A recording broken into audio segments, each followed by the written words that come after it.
The Tom Woods Show, episode 777. Prepare to set fire to the index card of allowable opinion.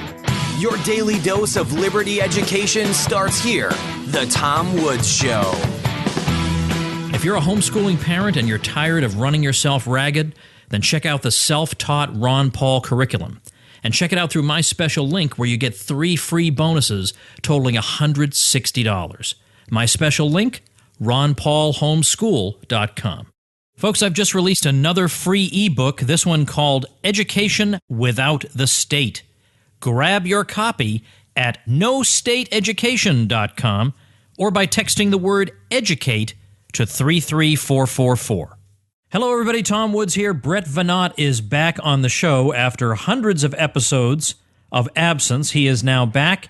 He is host and editor of SchoolSucksProject.com, which is a podcast and a web community dedicated to exposing the damaging effects of government school and to redefining education. And there are just a lot of things you can talk about with Brett. If you've listened to his podcast, you'll know that he discusses a wide variety of topics, and I'm going to hit a wide variety of topics here. By the way, in my email that I sent out just the other day talking about what I was going to cover this week, I mentioned that I was going to talk to Kevin Gutzman about impeachment, the impeachment power and the history of it and what it's all about as a sort of wishful thinking thing. I mean, here we are coming up, if you're listening to this the day of release, tomorrow is Election Day 2016, and what makes the Tom Woods Show different is that I want to be talking about impeachment the week of the election rather than talking about the wonders of democracy or whatever else. But it turns out I didn't realize Kevin has the flu, so we probably won't be able to have him on until next week. So just stick around. I haven't forgotten. We are going to talk about impeachment. It won't be immediately after the election, which would have had tremendous effect. Would have been great. But we'll get to it. Anyway, let's talk to Brett Veinotte. Brett, welcome back to the show. Tom, it's great to be back. I've become such a big fan of the Tom Woods Show since you last had me on. I listen to almost every episode. Oh, it's wonderful of you to say. Thank you very much. And as you know, as a matter of fact, you are a star of my recent ebook, Education Without the State. I took the transcript of our chat many hundreds of episodes ago, and I made it part of that book, and people are liking it so far. So remember, folks, that's at nostateeducation.com. You can download that baby. If you like what you hear from Brett, you got more where that came from in that book. Now, over at the School Sucks Project, you have your podcast that has many episodes. Now, how many are you at this point? Oh, I don't know. I mean, with all the bonus episodes we do, probably around 600, I would say. Okay, I have surpassed you. Indeed, yeah. That's right, because back at the time, we were neck and neck with you having a slight edge the last time we spoke. But you talk about so many topics, and the funny thing is, just as we were about to go on, I was talking about a book, the subject of my episode 776, Unleash Your Inner Company. And I was saying what's notable in its absence in this book is school. Here's a guy basically trying to teach you how to start a business, how to figure out what your purpose in life is professionally. And what's notably absent is school, because you wouldn't have learned this in school. Nobody teaches that stuff in school. And what you said to me was kind of funny. You said, yeah, you know what's also absent from my podcast is school. We don't talk about school, boring, been there, done that. We talk about education, which is a different thing. So let's start there. What does that mean?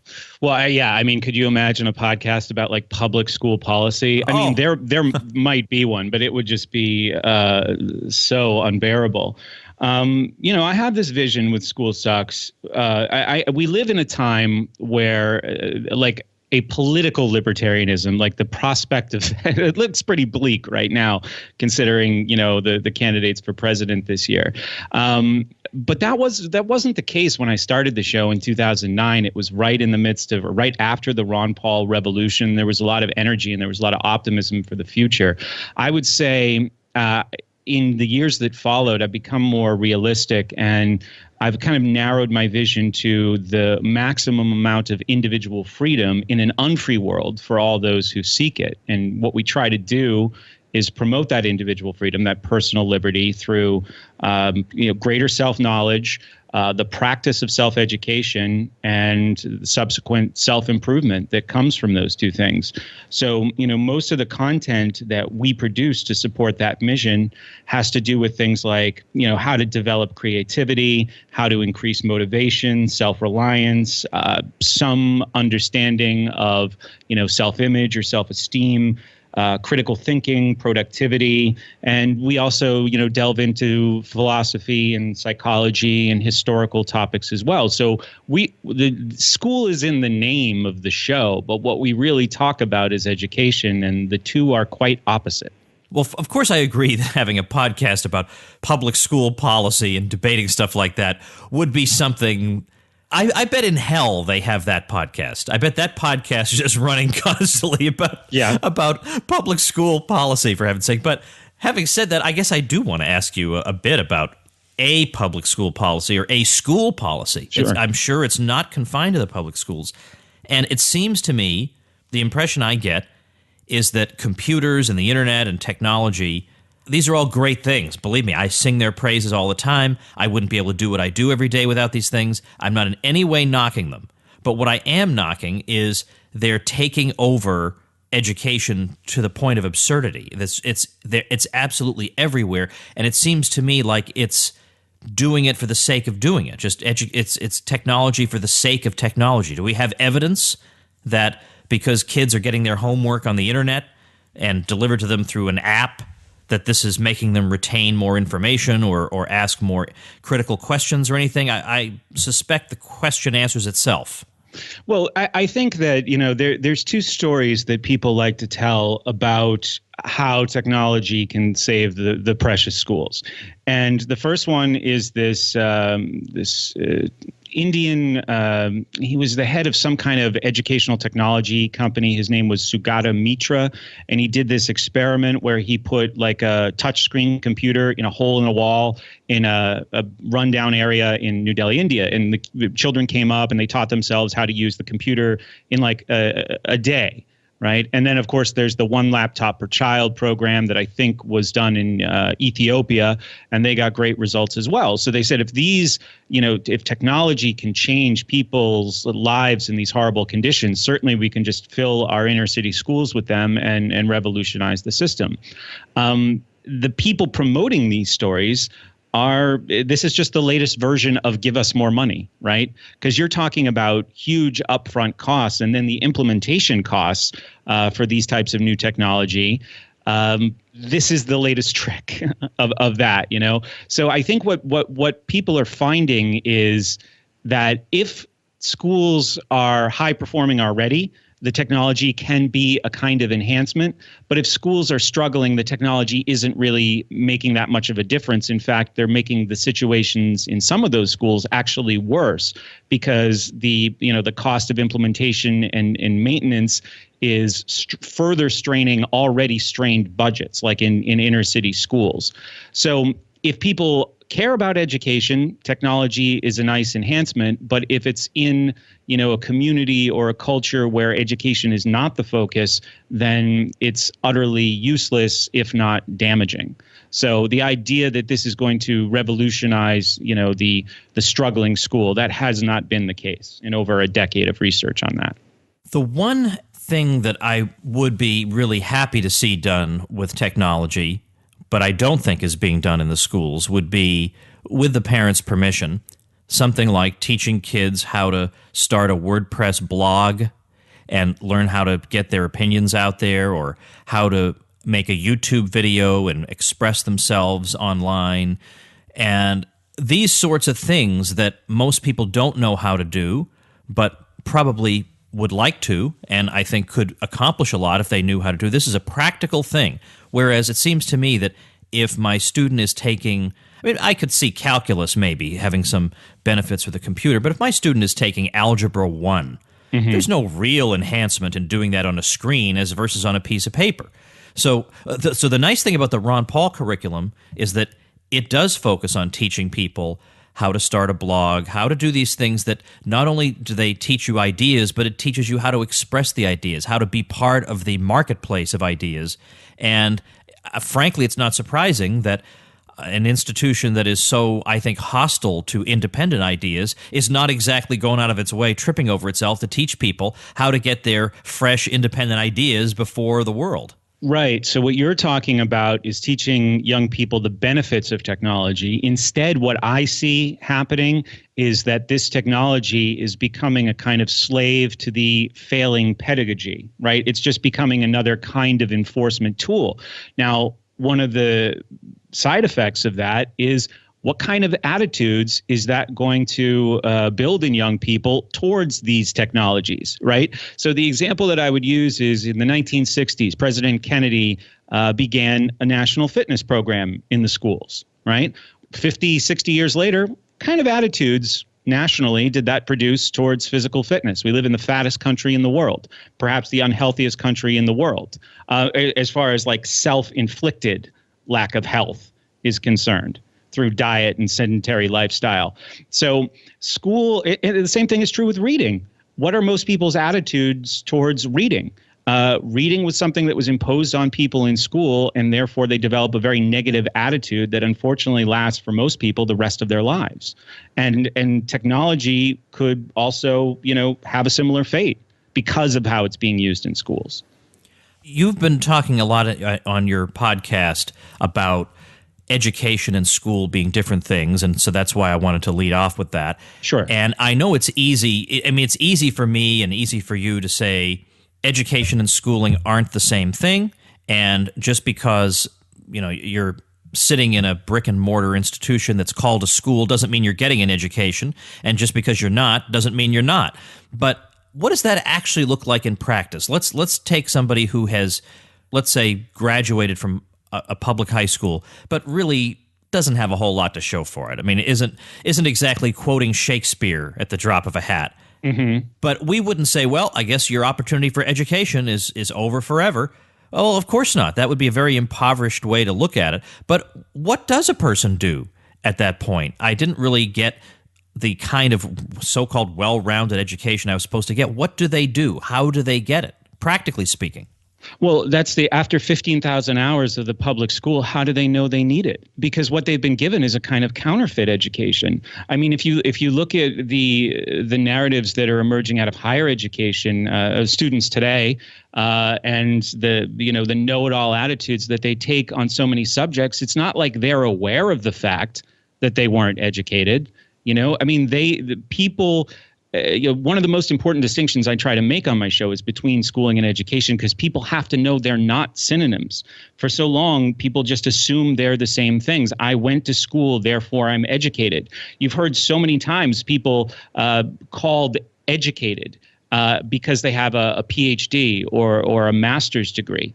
Does that mean that they are actually competent as independent thinkers? I certainly don't see a lot of evidence of that in the media or even in academia. So there's an interesting question that I would insert before that, Tom, is like how would they even discover that they actually need to be educated, that their schooling was not education? I don't think everybody realizes that. Yeah, that is the real key, isn't it? And especially because they feel like I completed the institutional expectations. Mm-hmm. I have the official piece of paper. So that's what an education is. Yeah. Unfortunately. Yeah, that's what an education is. All right, let's move on to higher education. You have a podcast and a project called School Sucks. Okay. And I understand the spirit behind that. And of course, it's not that you're against education any more than Roger Waters was against education when he wrote that song. Mm-hmm. But it's the institutional structure. It's the setting in which it takes place. All right, fair enough. But once somebody has completed that, once somebody has turned 18 and has actually gone through the traditional public school route, how does your School Sucks approach then apply to higher education about the decision to go, and then if you do go, what should happen next? Do you guys think about that on the show?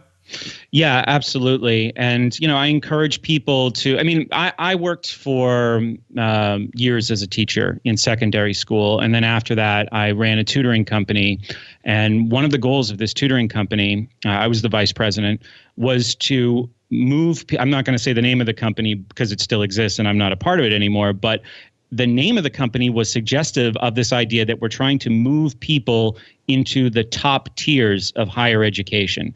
And what our thinking was at the time, this was back in 2009, is that because the college degree is becoming so easy to obtain, soon it's not going to be worth much more than a high school degree. Turns out we were right.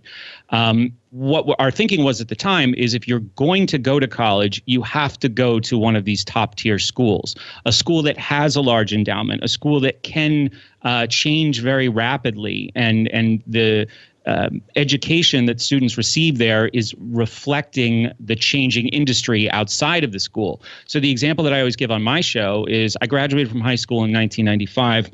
I majored in mass communications, which was journalism and television. So while I'm in college from 1995 to 1999, outside of this small school with no endowment, the entire communications industry is being revolutionized by this digital age. Nobody told us. So in 2000, I went out into the work world knowing how to use Adobe PageMaker for Windows 95 and knowing how to use Hot Wax to lay out a newspaper. But those skills weren't really useful in the communications world that I was interviewing for jobs in the year 2000, in the year 2001. So I held this position for a long time that if you're going to invest this huge amount of money, this ever expanding amount of money for college tuition, you need to make sure that you're going to a school that is actually going to create opportunities for you on the other side. When I talked to Zach Slayback from Praxis, he actually said that, having a degree from, like, say, an Ivy League school, it could even be a kind of liability because people don't want to hire you in entry-level positions because they know you're just going to be off to do something else in a year or two. Why would this person want to work here and do this? So I'm really at a difficult place right now as far as giving advice there, Tom. And I actually used to be a college consultant. I walked away from it because I didn't like what I had to tell people to stay competitive in that field. Like, college was the 13th grade. You had to go there. The whole purpose of high school was going to college. And, what I think about now is how to get people, not when they're 18, because I think that creates additional challenges, but how to get people when they're 13, 14, interested in, entrepreneurship or making their own job instead of just following this path to getting a job where you're going to be taken care of. So I would start much earlier. I think by the time someone is 18, they're in a very, very difficult position having a lot of those realizations. Yeah, that's why when I'm talking to my kids and I've got some interesting project that I've launched or I'm trying something new, and sometimes I succeed and sometimes I don't, but I tell them in both cases, first of all, I don't want them to view me as infallible and everything always goes right for Dad. Mm-hmm. So that if anything ever goes wrong for them, they feel like their lives have no meaning. But I want them to learn from what I learn and learn from what I learned through mistakes and successes, and just to get them thinking that it's possible to live their lives in a way other than, and it's the way I always put it, sitting by the phone waiting for somebody to call them with an opportunity. Absolutely. That can't be the right way to live your life, where you everyone tells me I've got to do the following thing. Now look, I went to college and then I got a PhD, so I'm going to come right out and say that. That's true. But if I had it to do over again, I'm not sure. Certainly in 2016, that'd be a stupid thing to do. In history, you'd be crazy to be going to get a PhD now. Right. There's no job for you on the other end of that. I would definitely not be doing it. I did do it at the time. I'm not so sure how much I've used that. Well, that's not true. I guess I have used it. But in a lot of what I do now, I'm learning about how to run, how to be profitable. I mean, that's certainly nothing I learned in formal education. Nobody taught me how to be profitable. Nobody taught me how to run a going concern, how to so-called build a brand and all that. I never learned any of that stuff. Mm-hmm. So I want them to see that in me, and so that they understand that life is not a cookie cutter where I'm expected to do the following 3 things, and so therefore I will conform to those expectations. And then on the other side, I'm guaranteed that everything's going to turn out great. And by the way, that's one of the complaints that people make about people like you and me, that we can't guarantee that going the entrepreneurial route is going to turn out great. Yeah, but the college people can't guarantee that either. Nobody can guarantee anything. It's a question of likelihoods. Yeah, and at least in the former, you can be on a self-directed path. So I made this decision to major in communications. I talked about this in a recent episode of my show. based on something that I wanted to do or decided I wanted to do when I was 12 years old. I love baseball, and I thought it would be cool to be like the play-by-play guy on television. I said, that's a neat job. That's the job I want. So when it came time, I was so apathetic as a student because I hated school so much.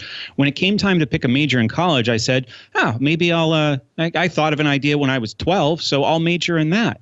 And what I realized, reflecting back now on almost 40 years of life, is that there was some kind of need or some kind of drive that was a part of who I am from a very young age to want to speak publicly, to be an entertainer, and also to recognize and to help young people recognize the opportunity of this time.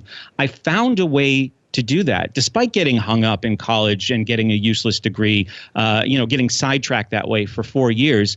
This time allows me and the opportunities that exist in this time have allowed me to find the way to have a vocation that's very, very connected to, the core of my being.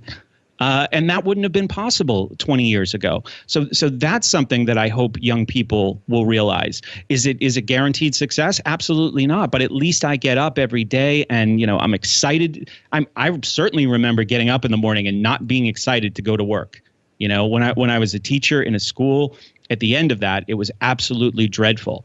As soon as I wake up now, I'm out of bed, I'm making coffee. I can't wait to get into my office and start reading or start recording. I love when I have like a video project or an audio project to edit. It's just so exciting to me. And it's an opportunity of this time. And I think that people, as they just march down this path that's laid out before them, high school, then college, then career to take care of you, they never get to experience or enjoy any of that. Now, some people do, obviously, but it's a minority, and I would like to see it become more people.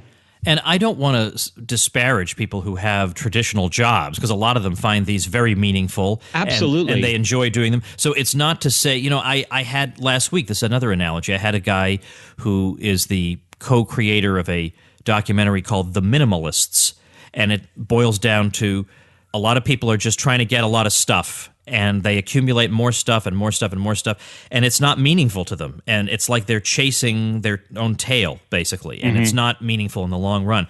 But he, at no time did he say, therefore, I'm going to tell everybody that you shouldn't have the following items, or you should live your life this way or that, because he realizes that different people have different values, and they're going to find different things meaningful. Yeah. And the same thing holds here. So I don't, even though I go off on tangents about this a lot, I don't want people to think that I'm putting anybody down, but I am saying that I know a lot of you who are listening to me who are living that kind of lifestyle are craving Brett's lifestyle. And that's the thing that we're speaking to here. Yeah, and I think I'm glad you pointed that out, because I do this a lot. And I catch myself doing this a lot. I superimpose a lot of my professional experiences onto other people and that I don't even know. Like for me, in education, I would just learn my way out of one job after another. I remember, starting working as a residential counselor in this boarding school. Wasn't even educational.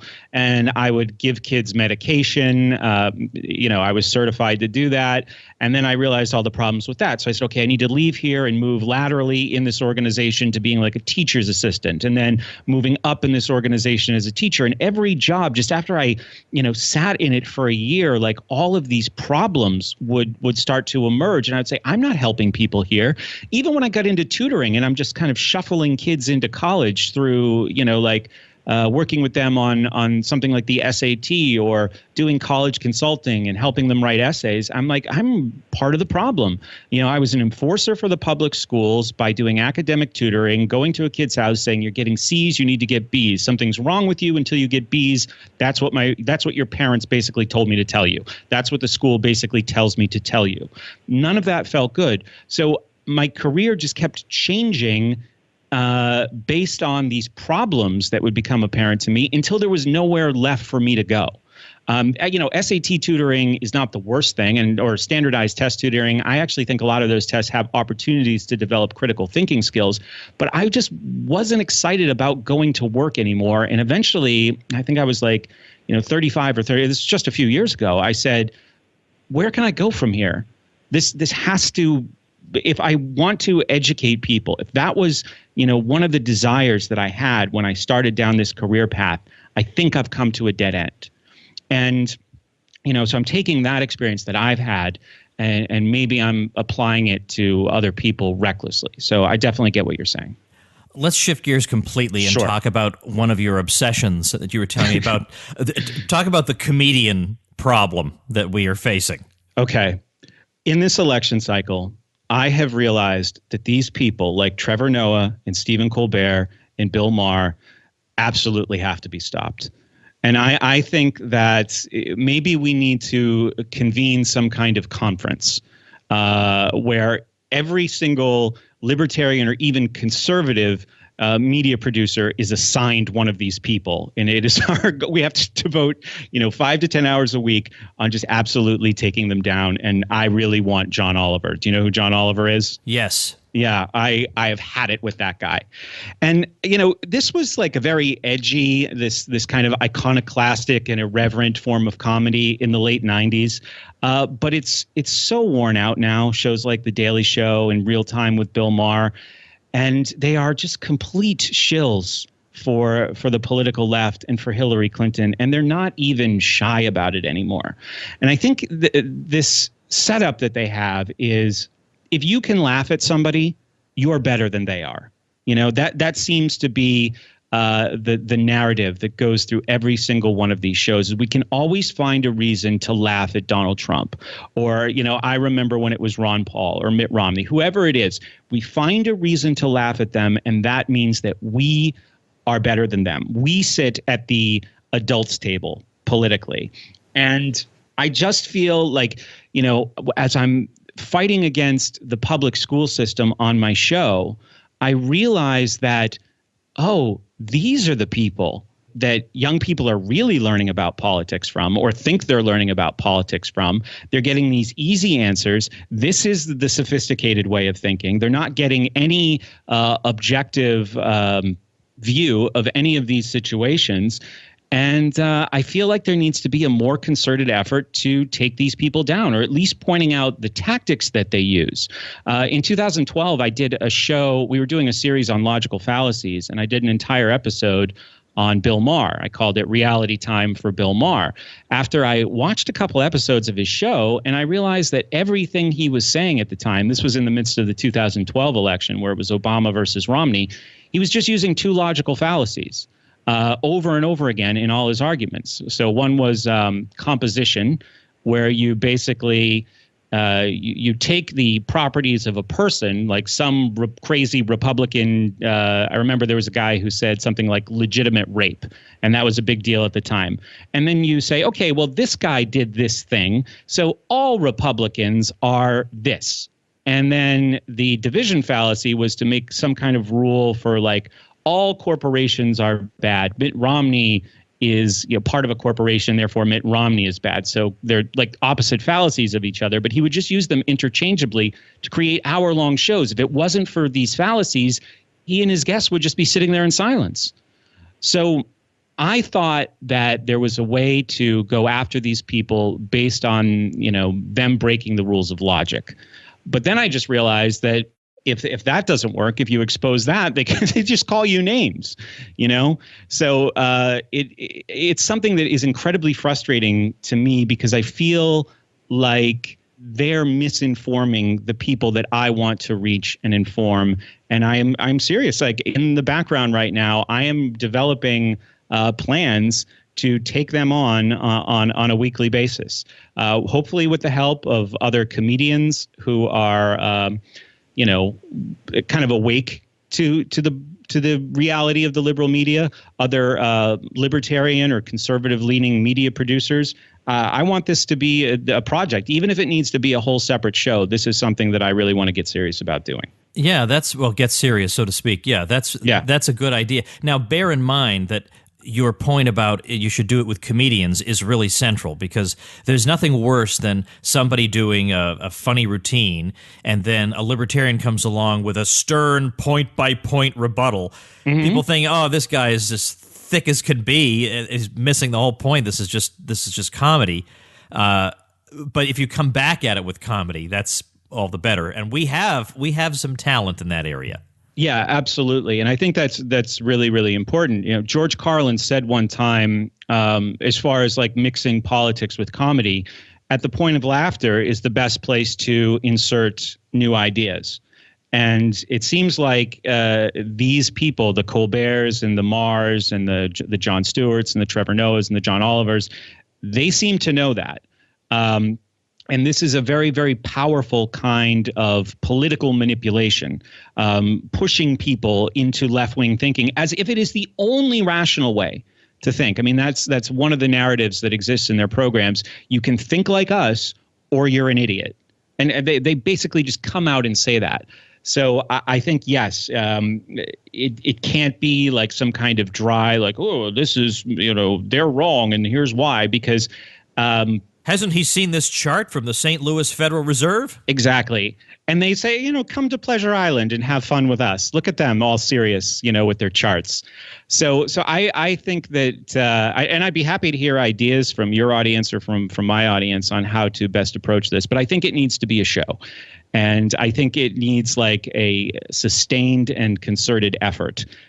Because these guys are getting away with a lot. They want to be serious political commentators, but when somebody calls them out on what they're doing, Jon Stewart was famous for this. He'd say, "Oh, well, the show on after me is puppets making prank phone calls. It's not like I'm a serious. I shouldn't be criticized. This is just comedy." But it isn't. It's something that, especially as far as young people, high school and college age students. I mean, I started watching The Daily Show, I think when I was maybe like a junior, sophomore in college is when that show came on. I took it pretty seriously. And the whole, like, I get my comedy from Fox News and I get my news from Comedy Central. That's a quote that I've heard. That's a big problem. Not that getting your news from Fox News is ideal, but the idea that is news, that is the truth, especially considering how deceptively those shows are edited and how people are brought on and made to look like fools entirely in the editing room. Happened to Gavin McInnes. I'm sure you're familiar with who he is, and he talked about it on his show. I think some exposing is needed there for sure.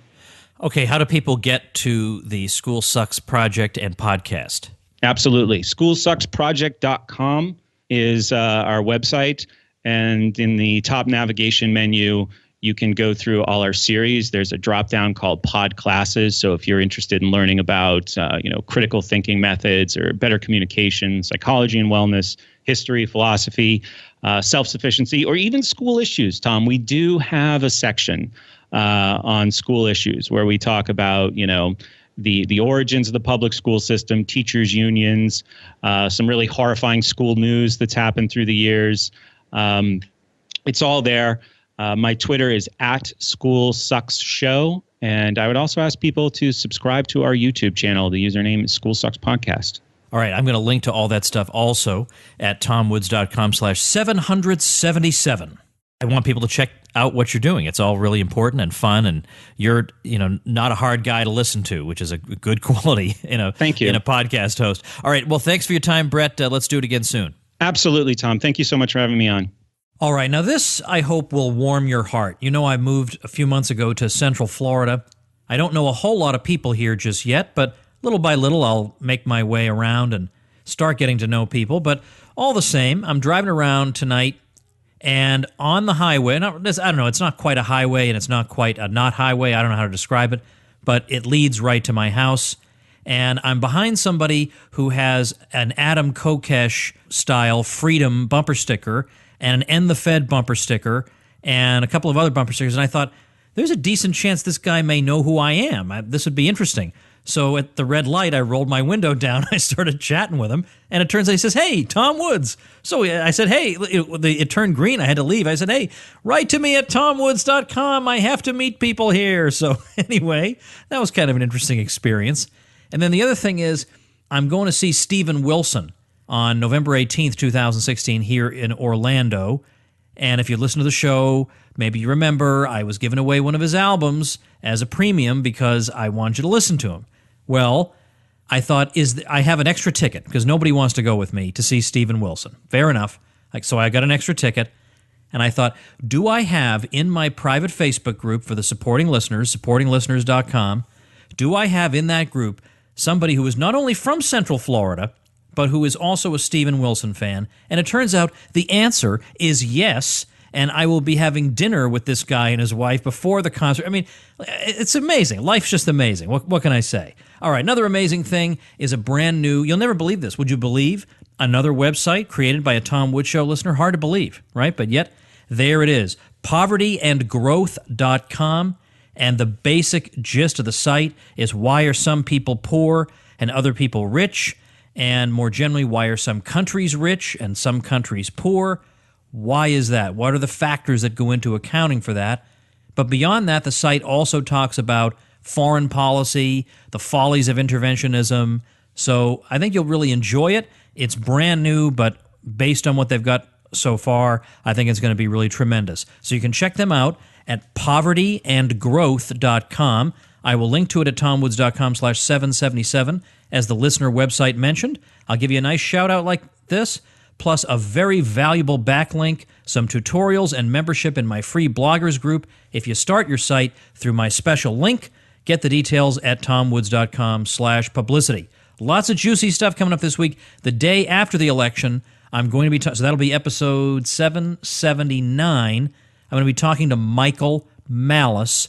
And then not long after that, we got to get Lou Rockwell on here, and we'll try and sort out what's going on. Thanks for listening.